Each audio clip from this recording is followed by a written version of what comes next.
tell us it's less than half of the files. In this initial release, never-before-seen records from the investigation. Thousands of photos. Welcome. Good to see you in your Congressperson Ro Khanna in the building, everybody. All right, so yeah, it's a SM7B. I'm sure you've done a lot of these before, so you got to speak directly into the microphone. I got you. Welcome. This is your third time on the stream. But the first time in your studio. Yeah, the first time ever. Which is all in like Christmas holiday spirit. I didn't know that. I didn't know you had the Christmas spirit. Yeah, I waged for many years. I waged a war against Christmas as a Muslim American, and I decided to give up on it. I'm the most. I'm presenting myself as a lover of Christ because I feel like the environment has shifted quite a bit. Well, Christmas is a great holiday. I love it. Who doesn't like Santa Claus and Nutcracker and the Christmas Carol or gift giving and it's commodity consumption. I love that. I mean, I'm a big. I mean, I grew up celebrating. I'm of Hindu faith, but it's. I think it's one of the great times. I think Americans have nailed it on how to do holidays because like everything that they do revolves around getting the family together, eating a lot of food, watching something on TV. You're American. Well, yes. Well, I mean, you refer to it as a third person sometimes because like I mean, I did grow up in Turkey. My whole family is still in Turkey, so like I just don't want to give like quarter to Trump or something here. No. I know. I mean, I'm an American citizen. I was born here. Yeah. I'm an anchor baby, so. For now, my citizenship is not called into question, even though it gets called into question all the time. Laura Loomer constantly she hates me. She hates me. Yeah. Oh, she's gonna lose her mind today. Then it's like two of us. Oh my gosh, she's probably gonna say that Qatar is funding this. Yeah, of course. Every tweet starts out with Qatar is funding it. I mean, doesn't matter whether you're going after the generals in the military or whatever. Yeah. That's like your standard line. Every time I'm like, Qatar, please fund me. What are you doing? I'm out here. I'm waiting for the money. No, I'm just kidding. But this is obviously a very important day, as is every other day. But thank you for coming on today. We're going to be talking about the initiative that you and Thomas Massie were championing in Congress. Championing. We're not giving up. And still are championing that had a very unique moment yesterday. Do you mind talking about the act for those that might not know what it is? Also, do you want anything to drink? I'm good. Okay. I'm gonna grab a Diet Dr. Pepper for myself real quick. But while I'm right here, you explain it. Well, look, these are over 1,200 women who, as young girls, were raped or abused. There was a rape island that Epstein had set up. And rich and powerful men, powerful politicians, powerful business folks would go to this island, and either they would rape these underage girls or they'd be standing by as you would see paraded there a 15-year or 14-year-old who would stick out as a sore thumb. And everyone knew they were underage, and they did nothing. They covered it up. Or they trafficked in women who may have been 21, 22, but they paid for it and abused them. And what we want to know is who were these rich and powerful people? And how do they have such a hold on our government that they prevented prosecution and investigation? One of the files that came out yesterday showed that there was someone who complained to the FBI in 1996 saying that Jeffrey Epstein had photos of 12 and 16-year-olds being nude. And the FBI said nothing, did nothing. Why? No. Who are these people? So Thomas Massie and I passed a bill. I mean, I could go through how Herculean it was. We had to overcome Trump. We had to overcome Johnson. We had to overcome skepticism in both of our parties. We had to overcome the Epstein class, the billionaires who didn't want this coming out.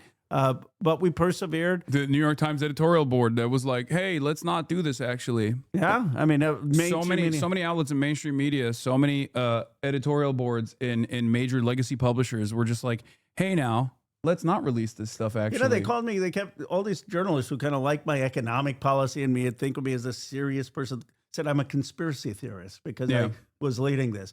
And they'd say, "Oh, how's your friend, the vice president? He and you are both conspiracy theorists." I don't know what happened to the vice president because he was the one who was out there saying we should release these files. Suddenly he's gone quiet.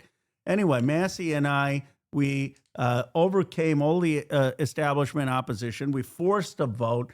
We got 70 Republicans to break with Donald Trump and say they were going to vote for us. We flipped Donald Trump. He ended up endorsing our bill and caving to the Congress. We got 100 senators. Schumer had to introduce my bill in the Senate for unanimous consent a week after I'd called on him to step down from the Senate. So we got the whole process working. President signs the bill, and this means they've got to finally release the files. And then we see yesterday, they don't release 90% of what they're supposed to release. And what's interesting is, from what I understand, you were aware that this could potentially happen, right? So there was language in the act that Donald Trump signed into law that specifically detailed certain things that the Department of Justice could do, including if there were any sort of significant redactions, they had to walk through exactly why they were redacting. And from what we understand now, there were over 200 Department of Justice lawyers that went through and engaged in significant redactions. The BBC's estimation was that apparently 90% of the files were redacted, somewhere along those lines.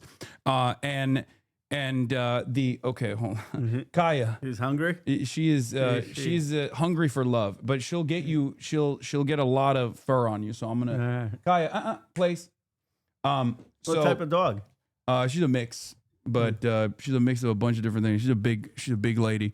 But as I was saying, Donald Trump's former defense attorney, now Deputy Attorney General Todd Blanche, actually released a memo as well to Congress, Republican Congressperson, from what I understand, saying that politically active or politically involved persons were also redacted. Yeah, similar to the 1,200 plus victims.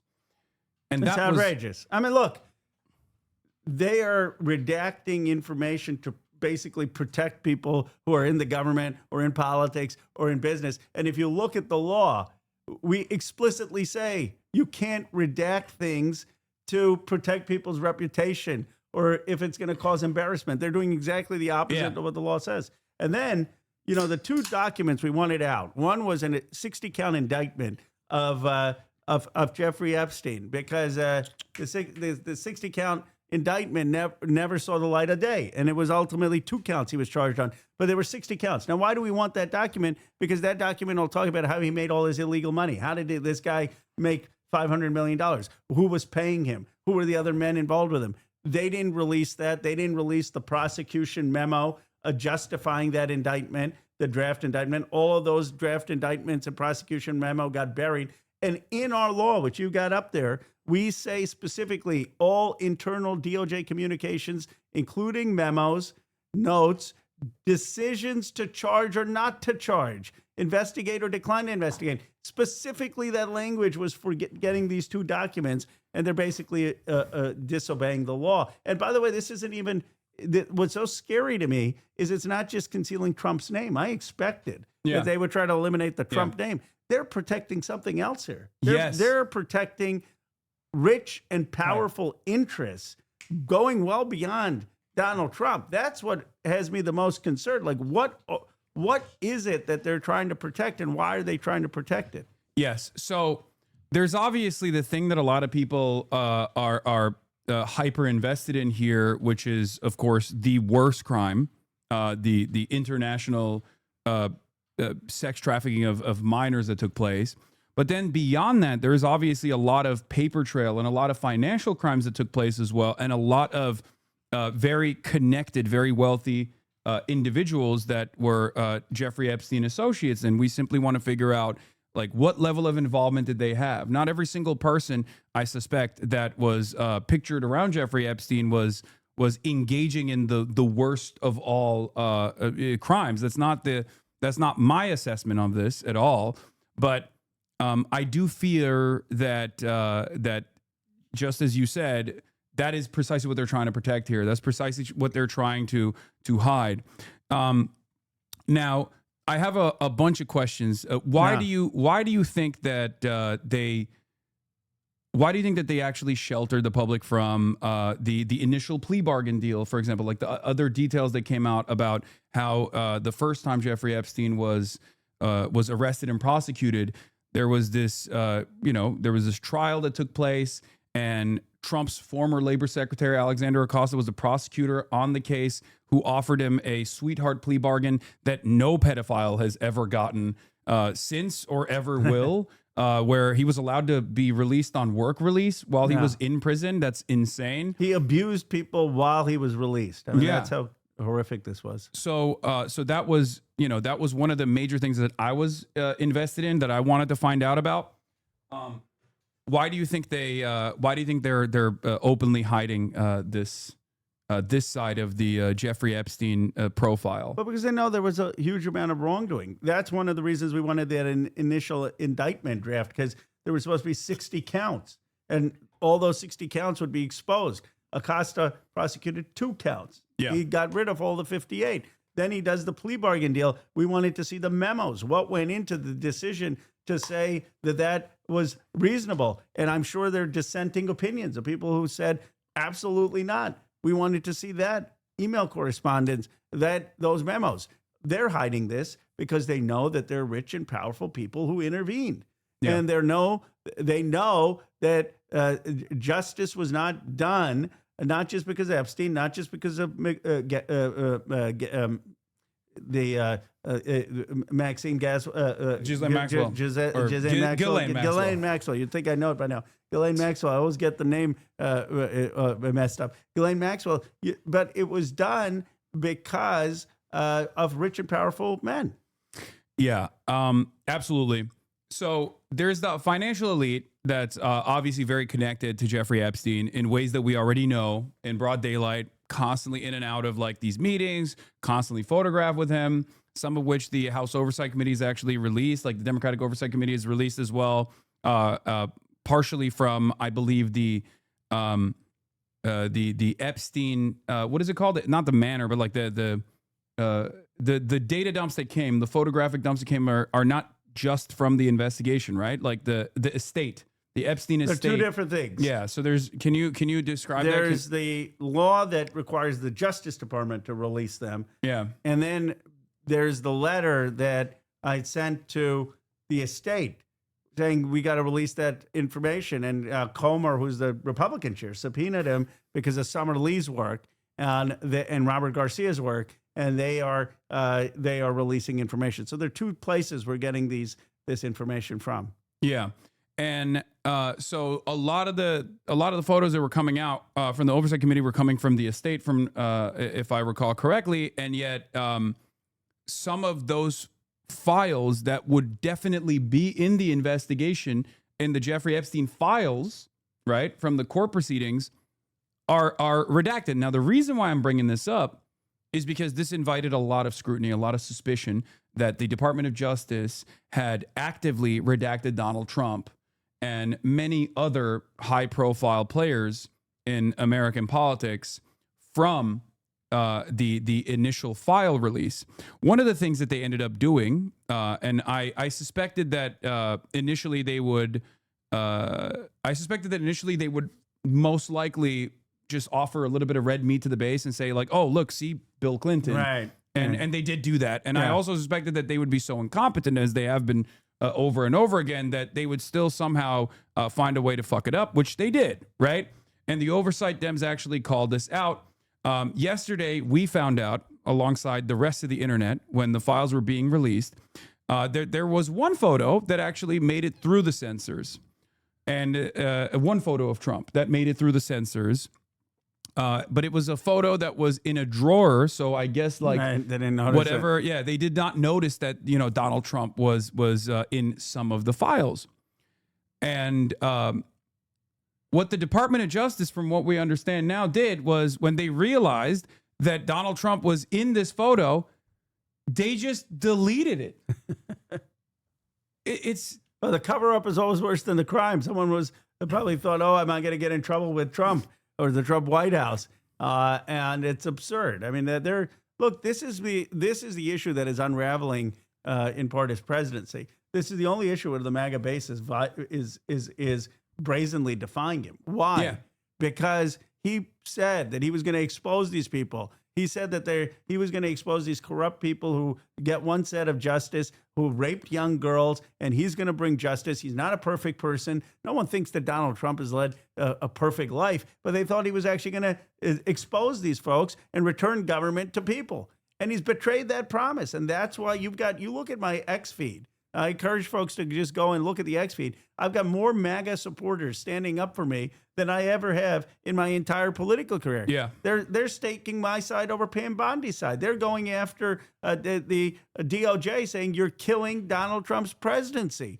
And so this issue, everyone says we got to take the fight to Trump take the fight to Trump. They all do memes against it, call him a fascist, call him a dictator. No one has actually been able to break the MAGA coalition. The reason Massey and I have actually been able to break the MAGA coalition is because we're actually saying we're on the people's side instead of the system side, that the system is rotten. That's what you got to do as a first principle for the Democratic Party. The system is rotten. Too much big money, too much influence of wealthy people, too many people who are getting away with things, and that we're going to be on the side of the people against this rotten system. And that was what Trump was saying, but he hasn't delivered.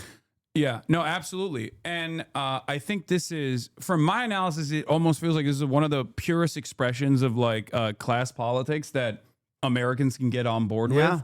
It's not dialectics, it's not materialist at all, but it is like something that they have seen or something that they've suspected.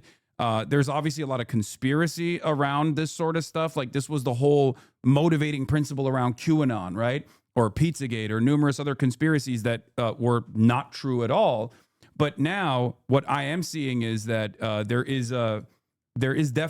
are some people who see that this is valid as opposed to the previous formations of these sorts of conspiracy theories.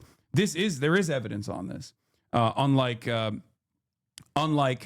people who claim that these super wealthy people were communicating with one another and like using code words for child pornography or ordering children off of Wayfair or whatever. They were pretty brazen. They were pretty open about like Jeffrey Epstein. There's stuff that came out from the files that Jeffrey Epstein was mad at someone that was redacted that was procuring children for him, and they were over the age of 18, and he was like demanding to see their licenses to make sure that they were under the age of 18. They weren't sick, they were not using coded language at all. They were pretty flagrant. They were pretty blatant about. They controlled the law enforcement. They thought if the FBI is not even investigating it, what do they have to worry about? Exactly. I mean, there are documents saying, I have a woman for you. I have a girl for you, right? Yeah. I mean, it's just sickening stuff.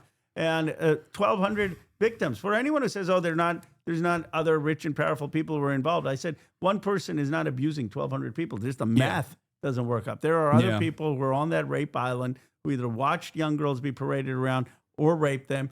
And, the reason this is, I think, resonant is people feel an anger that they've lost their economic voice. They don't control their own political voice. There's something that's wrong with the system. And this is like the symbol of what's wrong. Yeah, no, absolutely. It's a perfect demonstration of like how the super wealthy get away with doing heinous crimes while simultaneously controlling the levers of power, right? And I think that's the reason why a lot of people, this is a bipartisan thing, and not bipartisan in the sense that like politicians are on board with it, but this is a bipartisan issue in the eyes of the public. And as you also suggested, as you also correctly pointed out, I believe it's Donald Trump's least popular issue with his base, 54% disapproval, as opposed to everything else where the MAGA base basically is 80% approval rating on anything that Donald Trump is doing, with the exception of this, where there's a 54% disapproval. So it's pretty significant. And one of the angles that I wanted to cover here, however, that I feel like the media is noticeably absent on or omitting is the potential the potential connection with not just the super wealthy, but like intelligence, right? I know I'm sure you've seen the drop site reporting on this stuff, because there was Jeffrey Epstein's JE Vacation email address was leaked, was hacked, and his entire correspondence with world leaders and everyone else was leaked for all to see. And there has been very little coverage on this from the legacy publishers. unfortunately.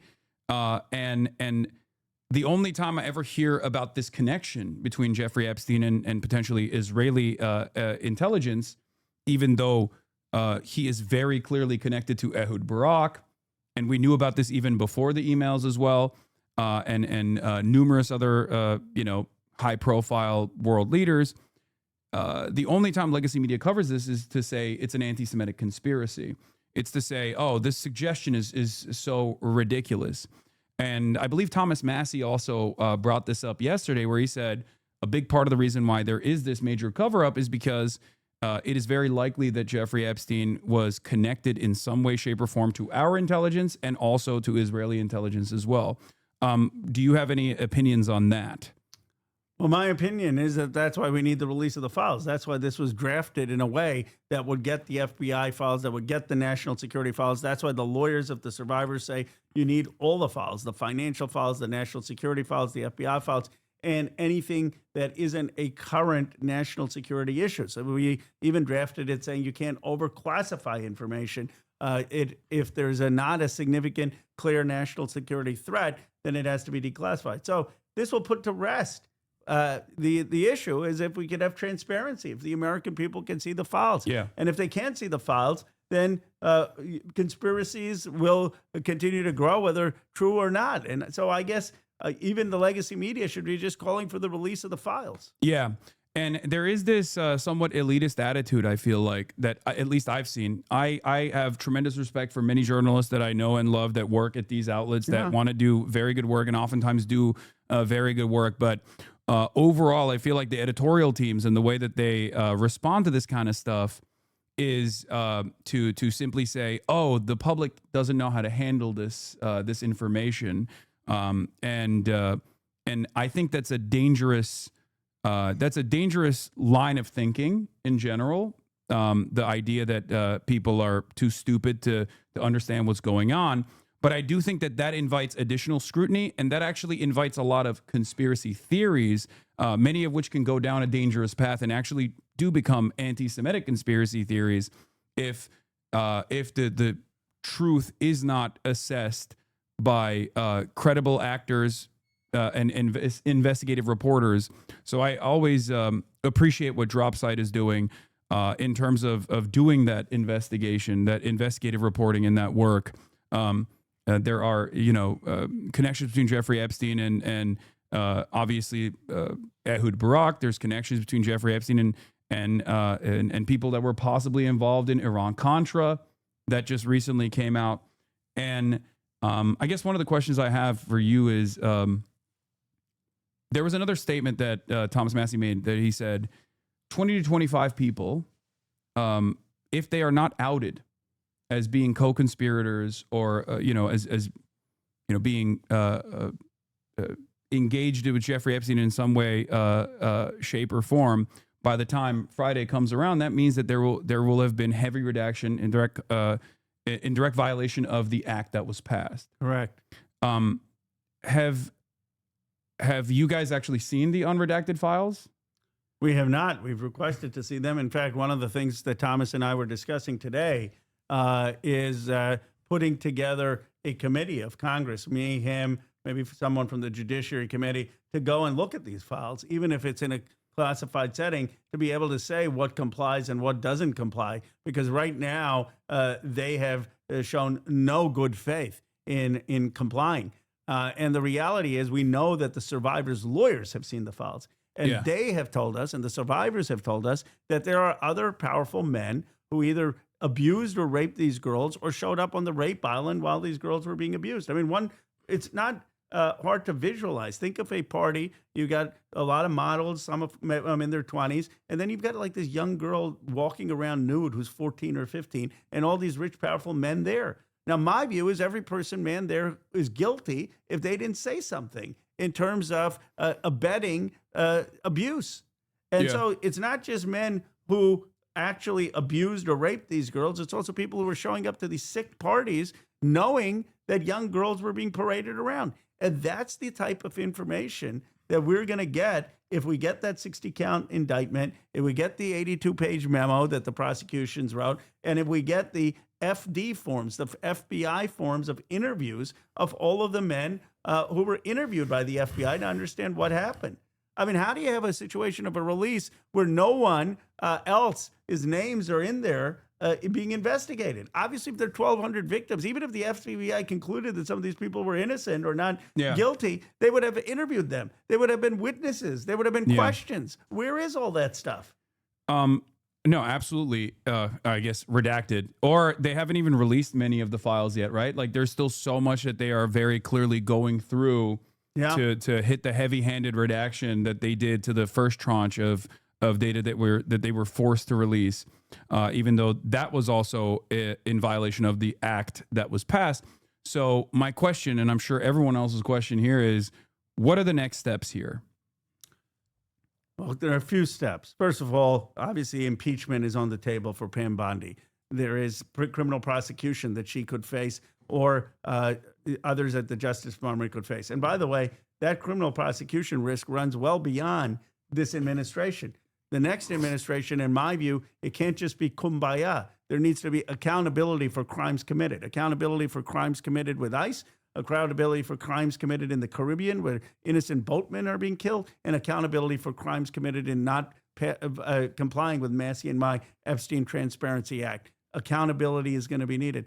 But Massey and I are also in the process of drafting a bill for the inherent contempt of Congress. What does that mean? Pam Bondi could be fined every day if she's not agreeing to release these documents. And we're going to propose a group of people in Congress, a bipartisan group that gets to review these documents so that we can assess what is a legitimate redaction and what is not, and actually have her comply with the law. Because my goal is not retribution. It's not to score a point against the president's cabinet. My goal is justice for these survivors and actually figuring out how we get these documents out.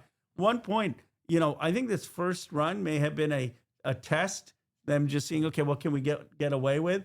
And the outcry that it's come out, hopefully this pushes them to realize this, that they're not done with this. Just the before Christmas release isn't working. Yeah. That there's going to be more demand for these documents to actually come out. Yeah. So that's one angle for sure. And I think that there is a lot of appetite across the board, across the political spectrum for some kind of transparency in all of this. Clearly, if that wasn't the case, then Donald Trump wouldn't have signed this act into law to begin with, right? And they have mishandled this process, absolutely. I guess what are the next steps? Not to throw curveballs here, but like, what are the next steps if like Donald Trump offers a blanket pardon across the board to everyone that's mishandling this or deliberately redacting things in violation of the law? Well, he could do that, and it would make it harder for them to be prosecuted in the future.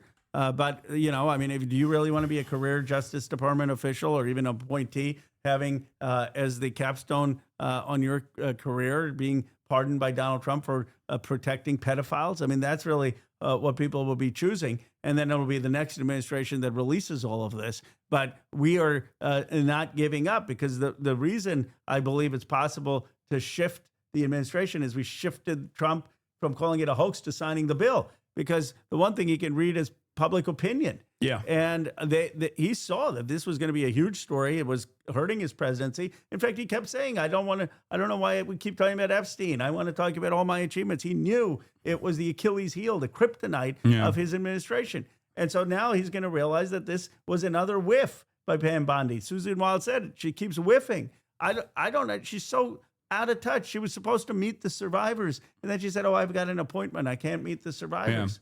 There was one thing that I also wanted to bring up with Pam Bondi's inconsistency in the way that she's actually talked about this, because obviously initially when they got together and did this like fake release of the Epstein files with all of the MAGA influencers, right, and that was a major W. Like they thought that this would satiate people's appetite for the truth, right? And very clearly, it was all the stuff that we had access to already.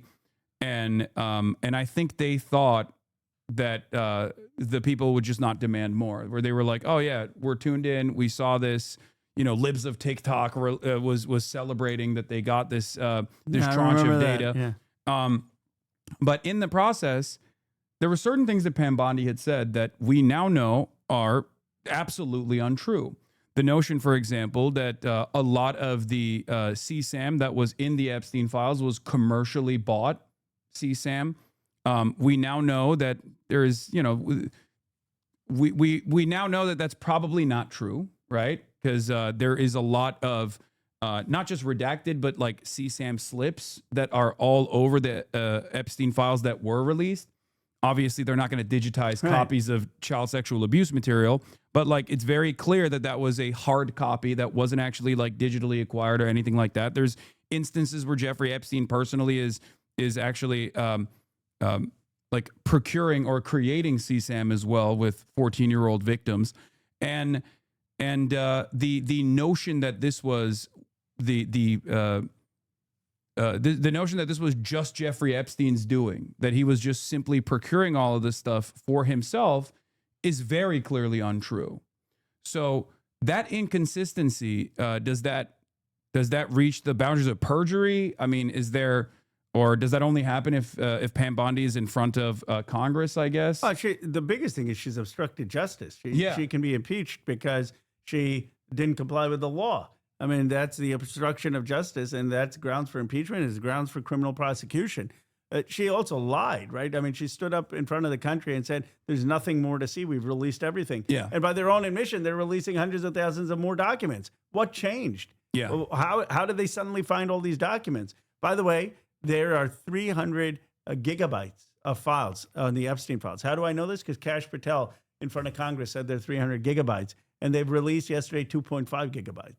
So you can do the math. I mean, they've got hundreds of thousands more documents. And what are these documents? All the interviews. They're 1,200 survivors, all the interviews that they were conducting, all the other men who were on the island, all the other men who participated in this. I mean, we don't want just random documents. We don't want just random files. We don't want just random photos. We want to know who was on that island, who knew about these young girls being raped, who engaged in either rape or abuse or sex on that island. I mean, all that information is in those FBI witness interview FD files. Yeah. Also, what level of involvement did Steve Bannon have, for example, another Trump affiliate that we know was deeply connected to Jeffrey Epstein? And there's a lot of inconsistency in the way that he's also presented himself here. At first, after Julie K. Brown's investigative reporting at the Miami Herald, she's terrific. She's amazing. When the second Epstein trial was starting, Bannon actually went to Jeffrey Epstein and conducted these interviews in the form of deposition training and to do PR. And then when the attitude shifted against Jeffrey Epstein even more than it had, he very quickly turned around and said, "Oh, I'm just shooting a documentary," right? But there are so many photos of Steve Bannon being chummy with Jeffrey Epstein. Why is none of that in the investigation? Why was that redacted? I mean, this is not even Donald Trump at that point. This is a totally, supposedly unaffiliated person. So, like, why is the Department of Justice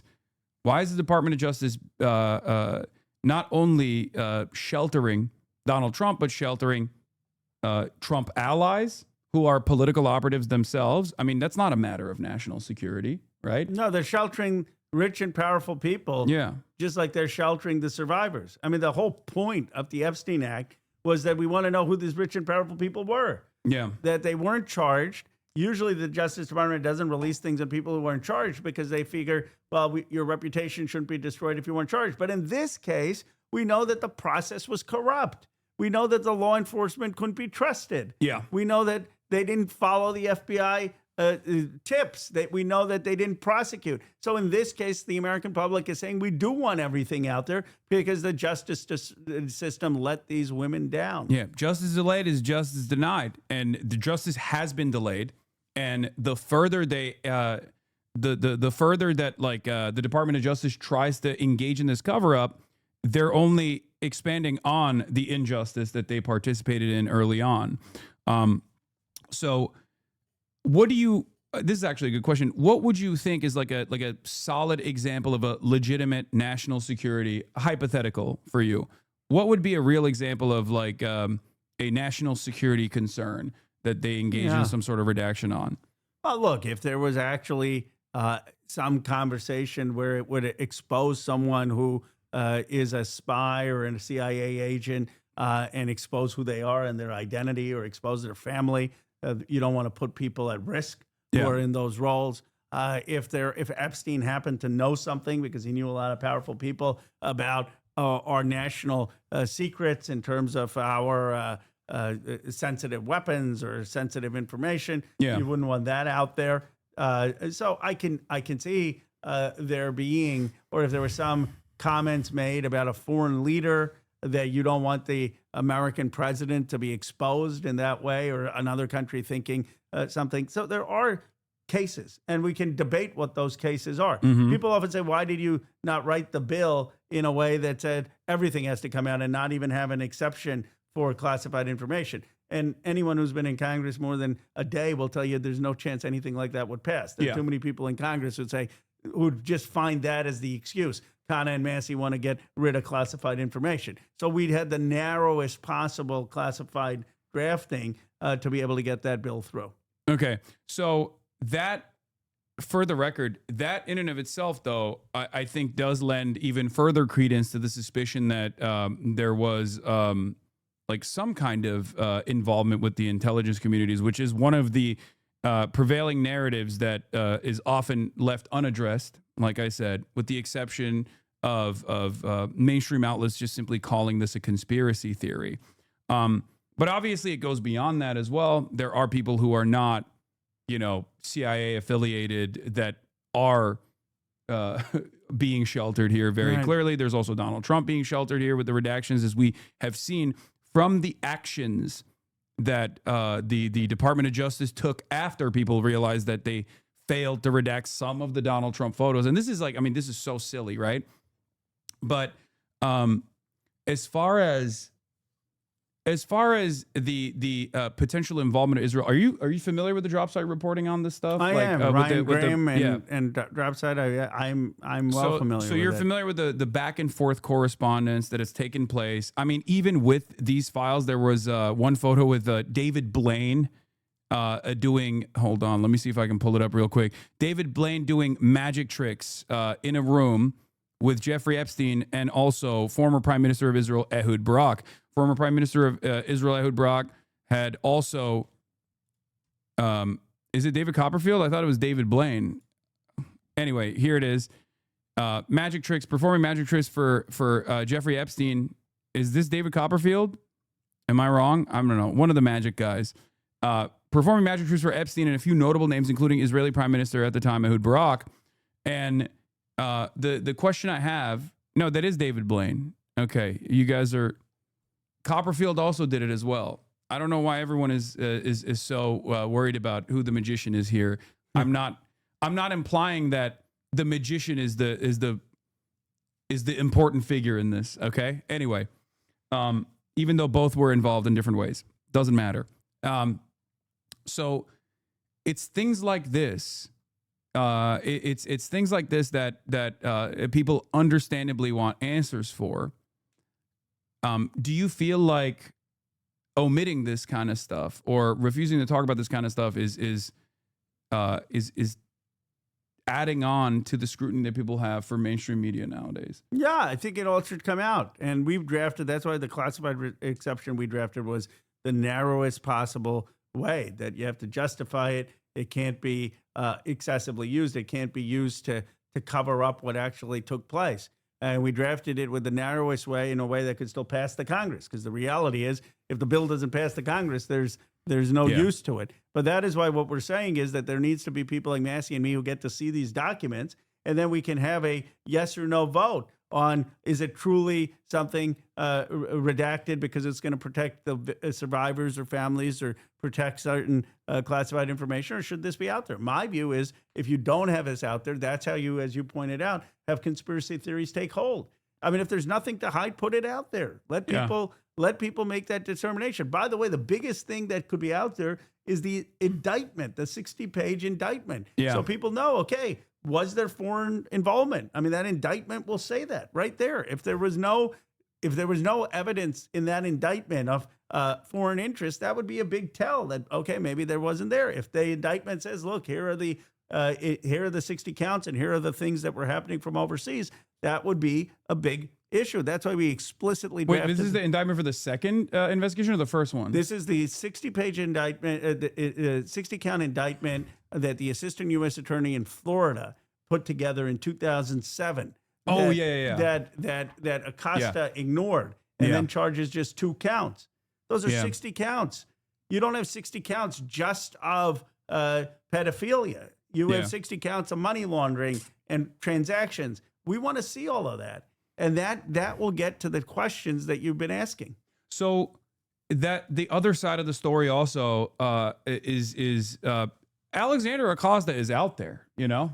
Like, he is out there. Is there any demand to maybe pull him in front of Congress? Is that something that you guys can entertain? Because, like, he was the labor secretary at the time. He came before the Oversight Committee, but it's just not, you know, I don't think we can believe him. I mean, so because there is the famous secondhand there was some reporting in the media at the time that when he was labor secretary and he resigned because of the Epstein stuff, there was this question where he was like, oh, well, at the time someone led me to believe that he was actually intelligent, someone from higher up, because there was also a subsequent federal investigation that was taking place.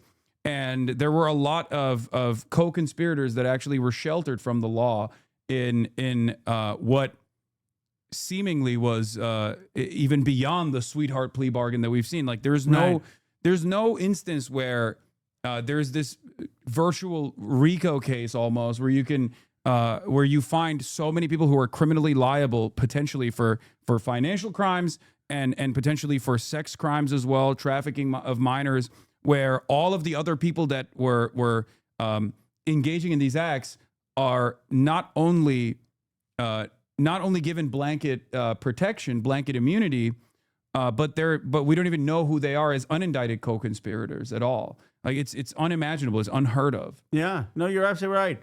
I'm seeing some of the questions. It's a great thing. You get instantaneous feedback. One, why is there no enforcement mechanism? There is. The enforcement mechanism is the obstruction of justice. You don't have to put in. This is one of the big misconceptions out there.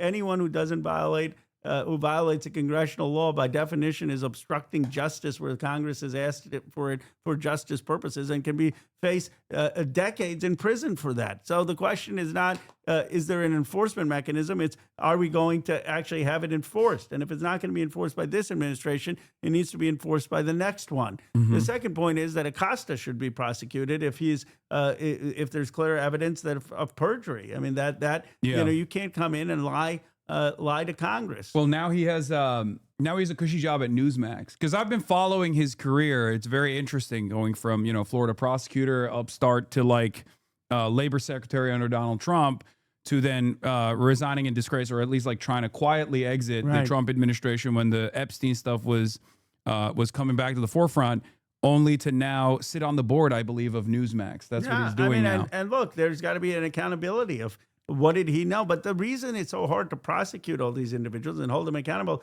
is we don't have the files. So, there's got to be the evidence of what came out. And then we can say, okay, now we know that someone was lying or not lying.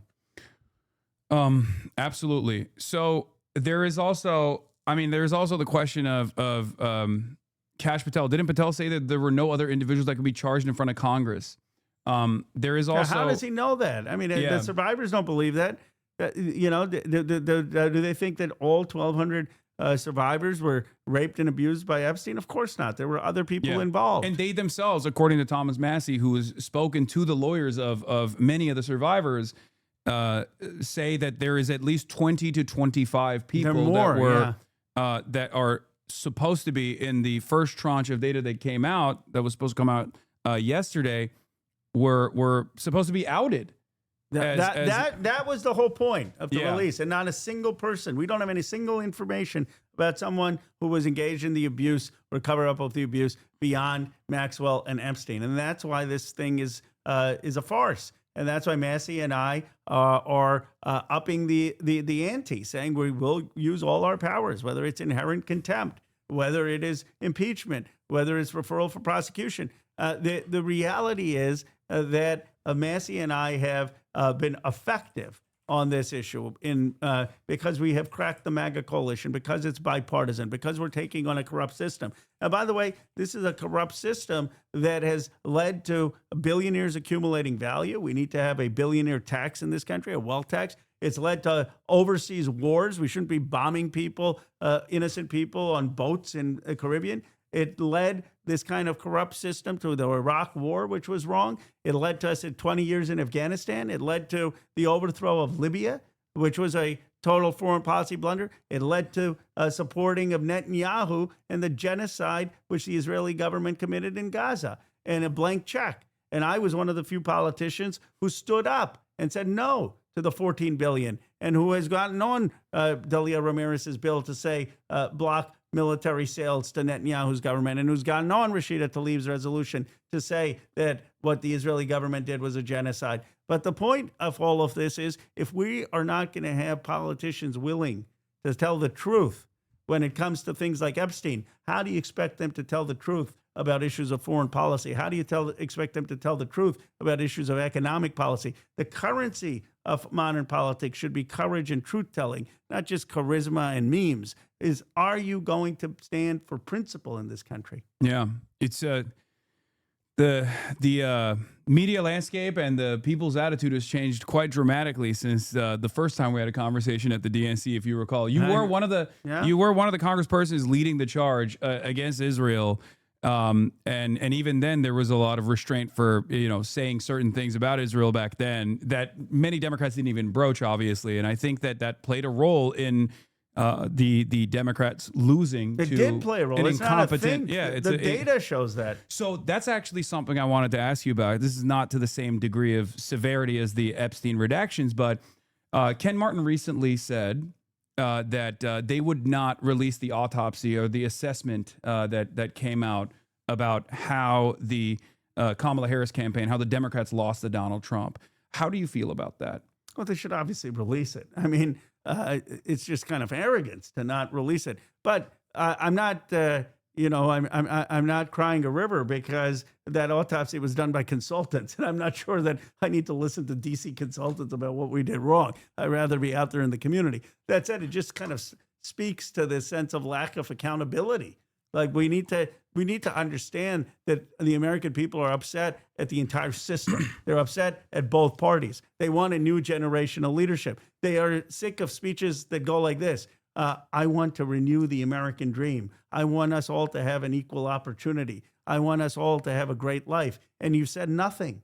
How about specifics? Do you stand for Medicare for all? Do you stand for taxing billionaires in a wealth tax? Do you stand for cutting the bloated defense budget? Do you stand for not giving Netanyahu a blank check of military sales? Are you willing to say what happened was a genocide? Are you willing to stop Wall Street from buying up single-family homes? Are you willing to hold people accountable who've committed crimes with violating the Epstein Transparency Act? Are you going to speak truth to power? And if you're just going to give platitudes, it doesn't matter how many consultants you get. Yeah. You say how many we used to need to use the word affordability. We need to use the word higher prices. That's not what lower prices. That's not what wins. Thank you. So this is actually something that I've been very critical about as well. I think a lot of people on the Democratic Party side as well are either deliberately obfuscating Zohran Mamdani's victory in New York against all odds, against the Democratic establishment as well as the media, who were very critical of him, or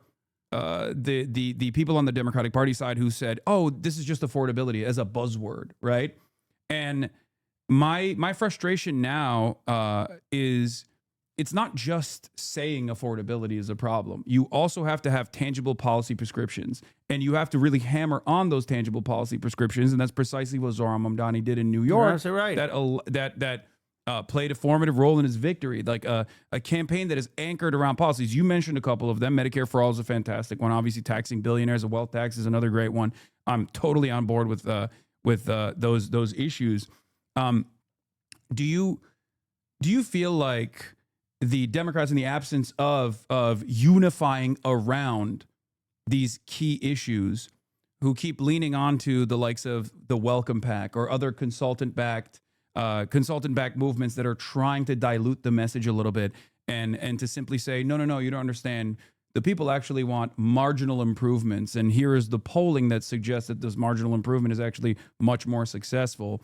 Do you feel as though that is playing a role in why the Democratic Party as a whole is still incredibly unpopular in the face of Trump's incompetence? Yes. Look, this is going to be a fight. We're not going to have kumbaya unity Democratic Party, the lowest common denominator. I mean, you can't say I'm for affordability and then go to the billionaires and say, give me some money and I'm not going to raise your taxes. I mean, you have to stand for things. And when you stand for things, you're going to upset people.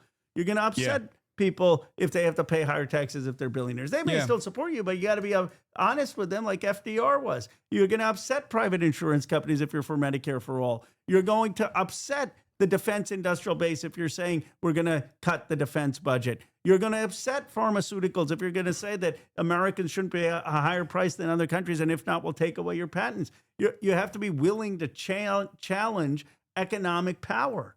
And the Democrats kind of don't want to do that. So what are we going to have? We're going to have a fight in 2026 and 2028. Yeah. And the fight is going to be, are we just going to be a party that says Trump is bad and he's terrible? Yeah. Are we just going to be the party that says we're going to stop ICE agents from ripping away kids from their families and deporting innocent people? And we're going to stop the irrational tariffs that in some cases have increased food prices. And we're going to stop the assault on the Department of Education and U.S. aid and the hollowing out of NIH and the attacks on universities. All of that is needed. But I don't think it's enough. I don't want to just be the anti-Trump party and return to how things were. Yeah. I want to be the party that says that ordinary Americans have been screwed because we've gotten into wars overseas that have not helped them, but have helped the defense industrial base, that we have seen them suffer with medical debt at the expense where private insurance has profited, and that we are going to have a bold progressive agenda. Billionaire taxes, Medicare for all, $10 a day childcare, stop Wall Street and private equity from buying up single-family homes, 1,000 new trade schools, free public college, stop giving a blank check to Israel and Netanyahu, start investing in at home in our communities, to have a Marshall Plan for America to build up good-paying jobs here. And by the way, stand with workers over AI. Don't have just AI eliminate all jobs. Make sure we're standing with truck drivers and warehouse workers and customer service agents, and that we have AI technology not be stopped, but be developed in a way that helps workers. We need a vision in this country.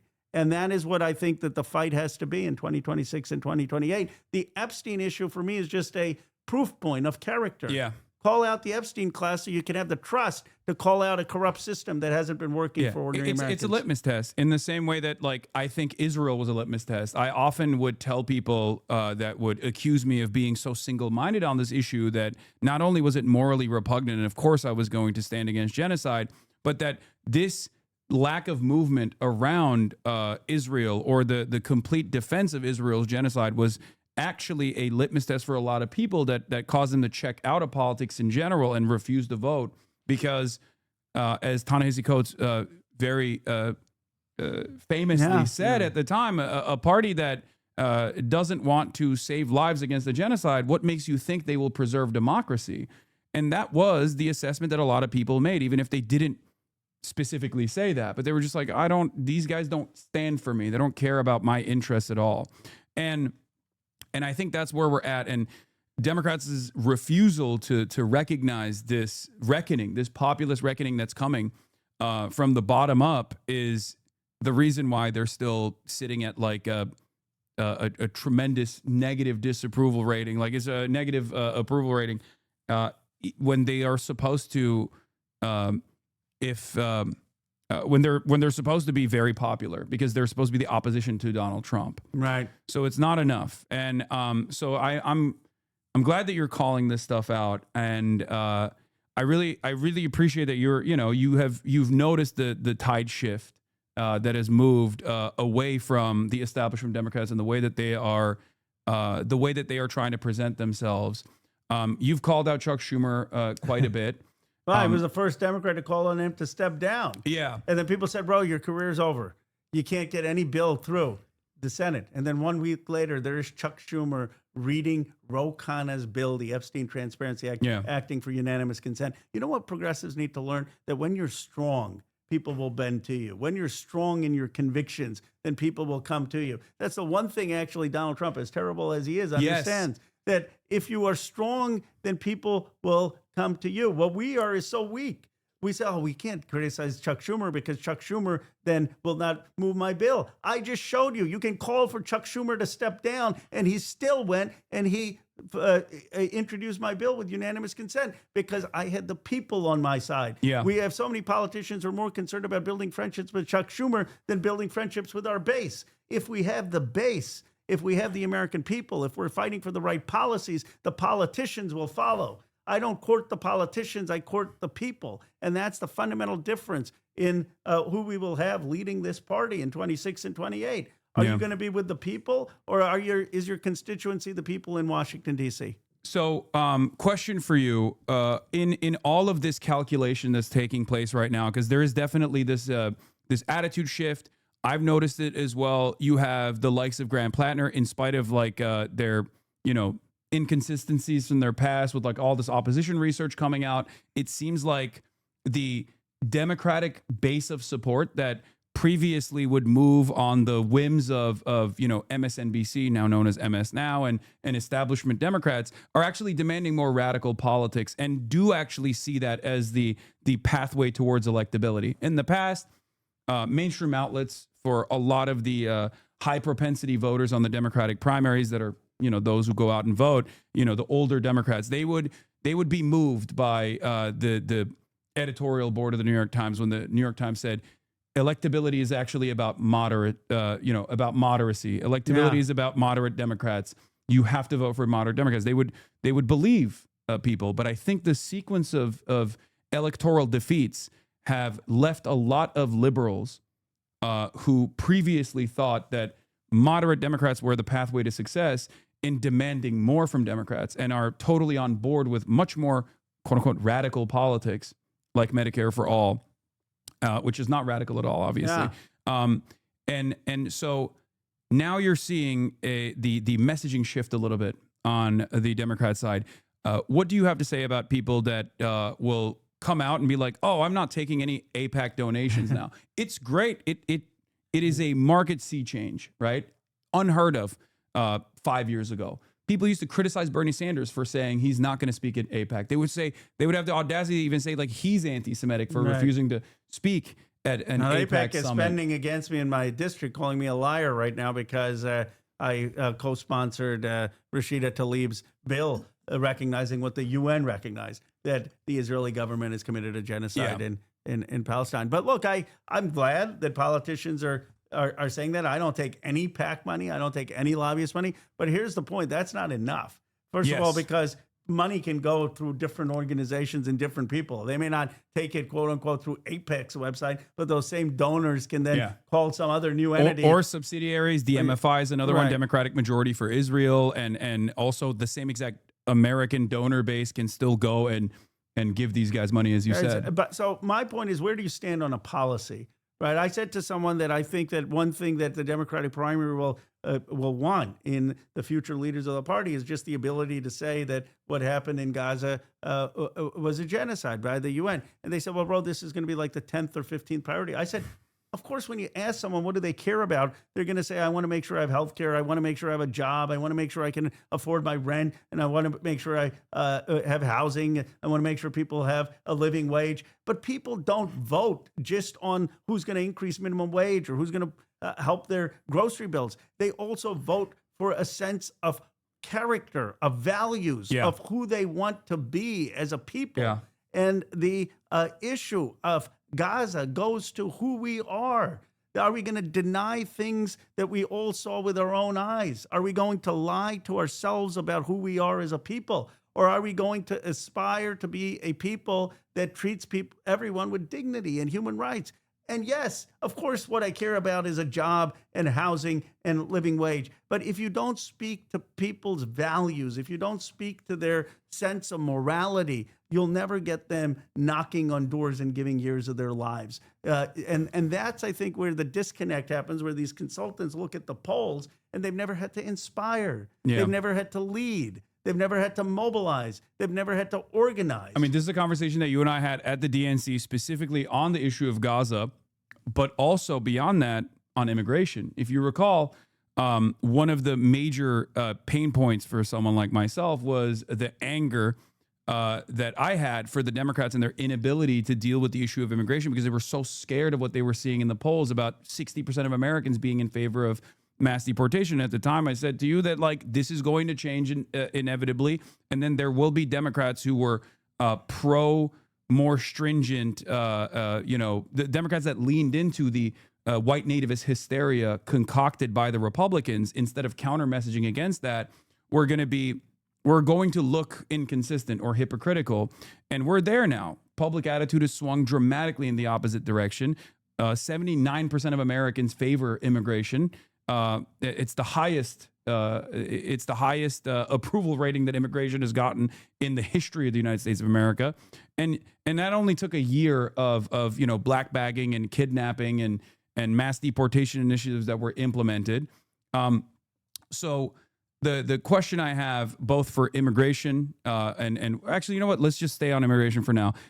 What do you think is going to be the broader Democratic Party sentiment at the national level against immigration now? Do you think that it's still going to demand some kind of middle of the ground approach where they're like, yeah, some of these guys are actually rapist monsters and we do have to deport them, implying that Joe Biden's administration wasn't doing that, which is a lie. Of course they were. If someone is doing a crime, immigrant, non-immigrant, they're going to get prosecuted. Or do you feel as though Democrats will be more bold and question the legitimacy of the vitriolic, racialized, white nativist, anti-immigrant sentiment that was fomented in this country? Look, I'm the son of immigrants. My parents came here from India. When I still go on a plane, even when I'm going in a congressional delegation, my mom says, please don't lose your passport. I say, Mom, I got the military with me. There's such a fear that immigrants have of loss. And I saw how they adjusted in Bucks County, Pennsylvania. And we had a very welcoming community. But the sense of having an accent, the sense of when you go in a restaurant and they would always order and say, no, we don't want the ice. And I said, Mom, they serve ice in these restaurants. I mean, you got to just get used to the ice. And I understand what it's like to be an immigrant. And here's what I know. Immigrants make this country better. Immigrants contribute. Immigrants are patriots. Immigrants work hard. Immigrants start small businesses. My mom would tell me, learn every single word in the English language because that's what's going to make you a patriot and contribute to this country. Most immigrants want their kids to learn everything about this country, to contribute to this country. And I am tired. And they work hard. And they work hard. They work hard to be a part of this country. And I'm tired of this our party starting with immigrants as the problem. Yeah. As opposed to what immigrants do. If I were in charge when they were talking about eating the dogs and cats, you know what I would have done? I would have said our candidates should go to Springfield, Ohio, and they should stand with those Haitian immigrants. And they should start to talk about what those Haitian immigrants are actually doing. Humanizing the migrant population against all the racialized animus. Instead, every trip we took was to the border. I'm not saying, of course, we need a border, a secure border. I'm not saying don't talk about that. But why are you always leading with that? Lead with what the community is doing. Now, the second thing is you got to be with a place of conviction. I got crushed a couple months after the election. I went on Bill Maher's show. And I said I voted against the Lake and Riley Act. And I said that because even if someone has committed a criminal act in this country, we have due process. We don't just take someone and deport them. And that's why I voted against Lake and Riley. And the audience basically, clearly, I lost that debate. If you look at the clips, you'll see where are they at now? My team was like, you got crushed. Where are those liberals at now on this? But you know what? I stuck my guns. And now the vote looks like it was the right vote. Now everyone's come around. And you know what? The people who voted for Lake and Raleigh, they just hope everyone forgets. Yes. And most of the country will forget, but progressives don't forget. What do I mean by a progressive? A progressive is simply someone who looks at this person's record, who looks beyond the rhetoric. Why was Bernie Sanders so popular? Because he had voted for the same thing for 30, 40 years. People do their homework because they don't want just someone who's going to say the right thing in the right moment with the trend lines, who sees the wave of Bernie or Mamdani and says, how do I catch this wave? They want people who actually, when they get there, are going to fight. Because even if you win, the fight then just begins against the special interests are going to come after you. And if you don't have the record to stand up on shows like Bill Maher, how are you going to have the record when you get to the Congress or the Senate or the White House? We need people who have conviction in our politics. And what is exciting to me is all these young progressives running across the country. Graham Plattner in Maine, Abdul Al-Saeed in Michigan, Kat Abdul Ghazala in Chicago. So many. I mispronounced her name, but we've endorsed dozens across the country. These bold young progressives. Yeah, no, absolutely. And I think that that's where the momentum is. And it's very clear that like the establishment Democrats are trying to lean into that momentum, not fully understanding exactly why there's so much momentum or so much grassroots backing for a lot of these candidates, and simply trying to lean into that with aesthetic postures instead of demanding more, instead of openly calling out what Israel has done as genocide, openly saying that Israel is an apartheid state, and demanding change or reconsidering the way that we have aligned with Israel in perpetuity. They just simply say, oh, I'm not taking any AIPAC money. And that's wishy-washy and it's marginal. It's still good that it's like moving the needle in the appropriate direction, but it's too little too late. And I think that like you've said over and over again, Democrats need to stop being afraid of leading. Listen, we have a saying in our community, at least, that being a leftist is being right just too early. And, you get punished for it endlessly, whether it be my opinions on Israel, whether it be my opinions on how the Democrats mishandled immigration and the conversation around the immigration. This is something that I was very critical on the Biden administration on from April 2021 when they first noticed that a lot of people were getting agitated and they thought, oh, if we just don't address this at all, if we don't do anything that Joe Biden ran on in 2020 and defeated Donald Trump on, the first 100 days of immigration was this comprehensive agenda leaning into amnesty and things of that nature. But they saw an overwhelming amount of people come to the border, as usually the case whenever there is a non-Republican in charge. They didn't know how to handle it. And this issue got completely out of control. At the time, I said they should have prosecuted Governor Greg Abbott for trafficking human beings across state lines in a deliberate effort to gum up the works. The already established the immigration processing was made even more difficult deliberately without even corresponding with the other states and officials from other states in an attempt to exhaust their funds and exhaust their resources. And it was very successful. The very fact that Ron DeSantis and Greg Abbott were able to do this without any scrutiny whatsoever is incredible, is insane to me. That Democrats should have punished them. And then they should have reappropriated funds adequately to ensure that, one, this doesn't happen again, and two, the immigrants that were already being processed now in places like New York, Rhode Island, and many other places actually had the localities there actually had the proper funds to make sure that they were integrated expeditiously and could work. And not be this like exhaustive strain on the limited resources that they had.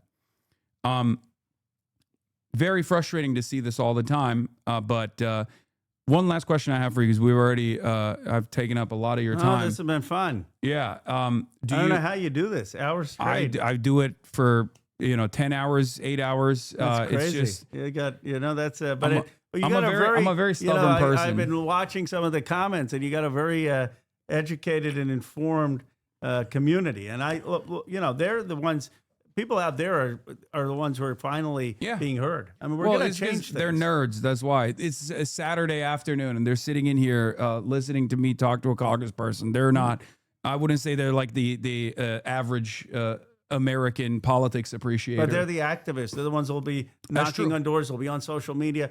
Look, we have a chance, a historic chance finally to build a progressive movement in this country, to finish the job that Bernie Sanders did. I endorsed him in 2016. I co-chaired with Nina Turner and Ben Cohen his campaign in 2020. I was one of his national co-chairs. And we should have won. The country would be a different place. We wouldn't have had the mess in Gaza. We didn't. We came close. We can finish the job in 26 and 28 and build an FDR-like progressive coalition. And that's going to happen because of people here. I mean, this is the energy of the movement. And with Zoran winning, it shows anything is possible. The energy is on our side. Yeah, no, absolutely. Do you fear that that foreign governments may take action against you beyond simply trying to disparage you and dumping boatloads of funds into your opposition? Well, look, they're going after me both because of the Epstein issue and because of my votes and comments on Gaza. You know, and some of the tech billionaires don't like me these days because I said that we should be for the workers and not just have AI put data centers everywhere when it's increasing electricity costs and using water costs. And I said that the tech companies need to be paying for that and need to have renewable energy and need to have water use standards. And so some people started to come after me there. And so I have taken on some powerful interests. But you know, my grandfather spent 4 years in jail as part of Gandhi's independence movement, you know, literally in jail. He was jailed twice. And the challenges as an American politician pale in comparison to that.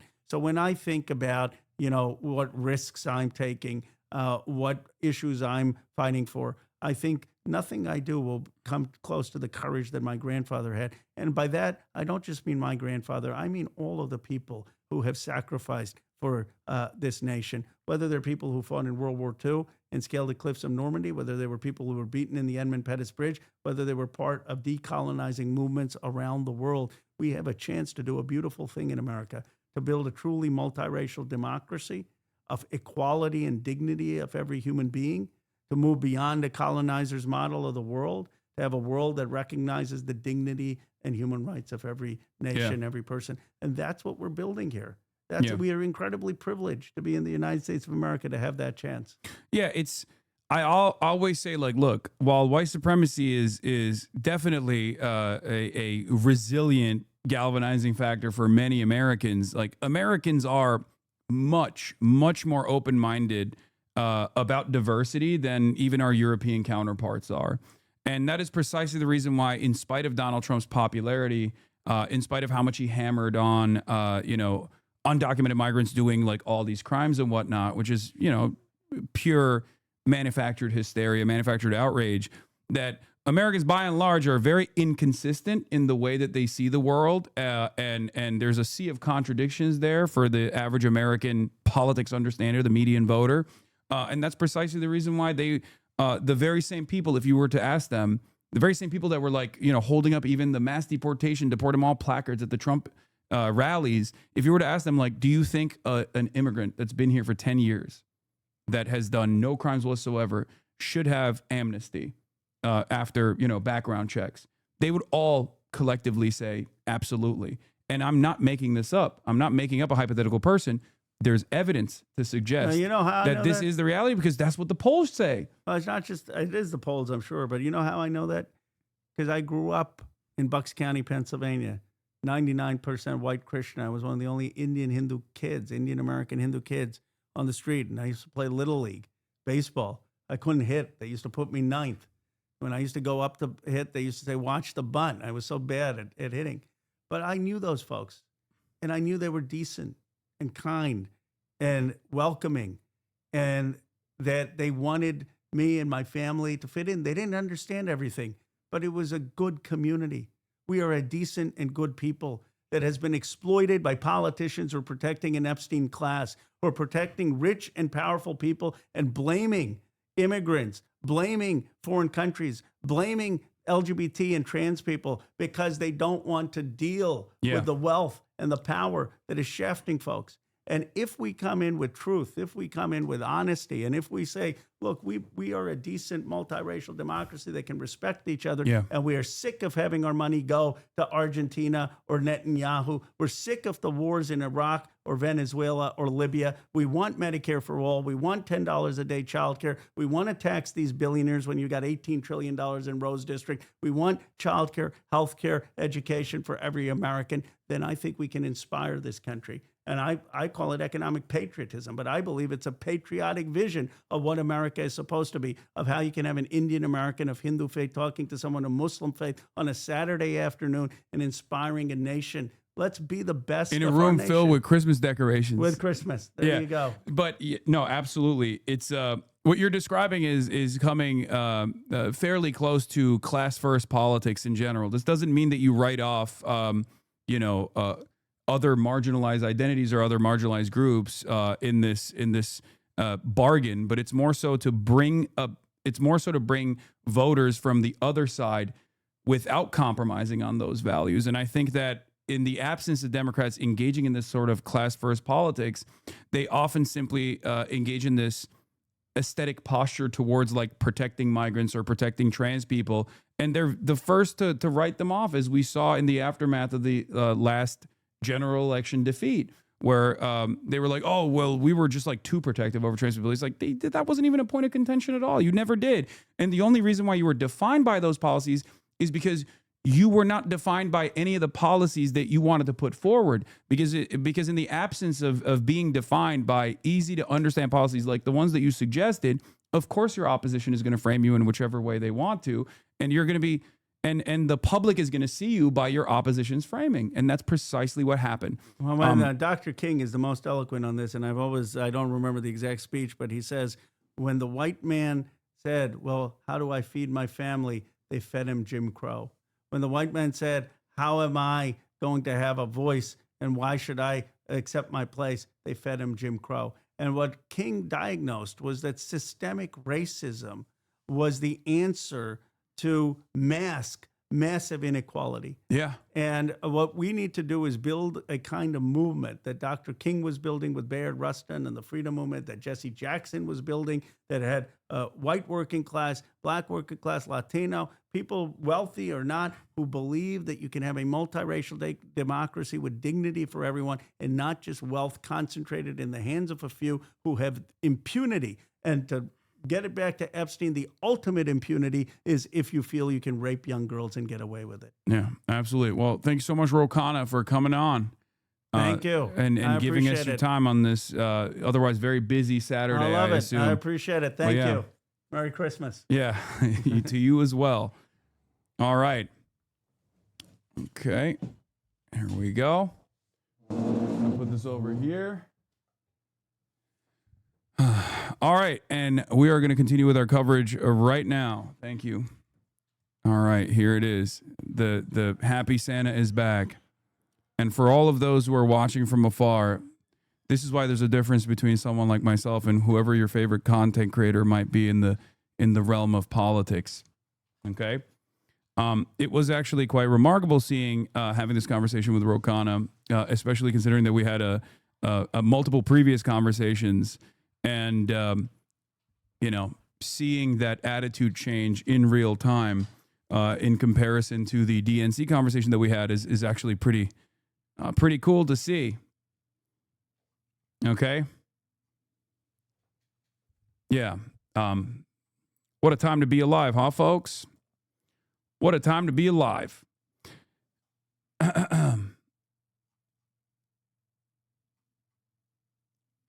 Anyway. A YouTube video showing the comparisons. Yeah, I mean, he was when I said Israel was doing a genocide at that time, and I'm not saying this to like dunk on him or anything like that, but at the time when I said Israel was committing a genocide, he was like, well, I wouldn't use those words, right? And that was during the DNC, and he was, as I also admitted in that conversation, one of the most at the time open, outspoken anti-Israel politicians. Very interesting stuff. Do you know I score your guess out? I have people here that do that for me now, okay? he cooked here. Oh my God, look at his face. No, the reason why I was laughing. The reason why I was laughing here is because, like, I think a lot of ball knowers know. I was smiling because I was recalling the conversation that we had. It's kind of corrupt system to the Iraq War, which was wrong. It led to us at 20 years in Afghanistan. It led to the overthrow of Libya, which was a total foreign policy blunder. It led to supporting of Netanyahu and the genocide which the Israeli government committed in Gaza, and a blank check. And I was one of the few politicians who stood up and said no to the $14 billion, and who has gotten on Delia Ramirez's. Yeah, we collectively got hard right there, bro. And I know you did too. Wait, what? Oh, yeah. No, it's cool to see. It's cool to see the difference. And for the record, I think Roe has seen the response from the public to the ways that he is talking about these issues now. Okay. Did you show Khanna your foot? No. But once again, when people ask me, Hasan, why do you do the things that you do, regardless of how much people yell at you or say this or that? How do you stick around? It's because of this, because I have convictions. So all of these things that people throw my way are hurdles, certainly, but hurdles I can climb, hurdles I can clear, because at the end of the day, what I care about more than anything else is moving American policy in a positive direction that helps people, that improves people's lives, uncompromising, unconditionally, okay? And if I were to give up or be at the mercy of my chat or be at the mercy of naysayers from either to the left flank of me or to my right, which is pretty much damn near the entirety of the fucking American political spectrum, I would just quit. I would have to quit. I would not be able to achieve any of the fucking results that I want to achieve. Slowly but surely, these things happen. And a big part of the reason why I'm able to do this is because of my community as well. You can't climb shit right now? Okay, well, I physically can't. You're right. Everyone is making fun of my ankle. But this is how you chip away and expand the permission structure in the leftmost position, okay? This chat would have had you swear off Roe after the DNC convo. Look how much he's grown. Exactly. That's it. That's why I do the things that I do, okay? I need you to understand. The reason why I'm bringing this up right now is so you understand next time you're like, why is Hasan doing this? Is he betraying the revolutionary cause? Just remember this, okay? Remember this attitude change. Remember that, it's still good to have certain allies in positions like this, because when you're in these sorts of rooms and you are uncompromising and you do actually say the truth, you have to realize that they do sometimes listen, okay? They do. When we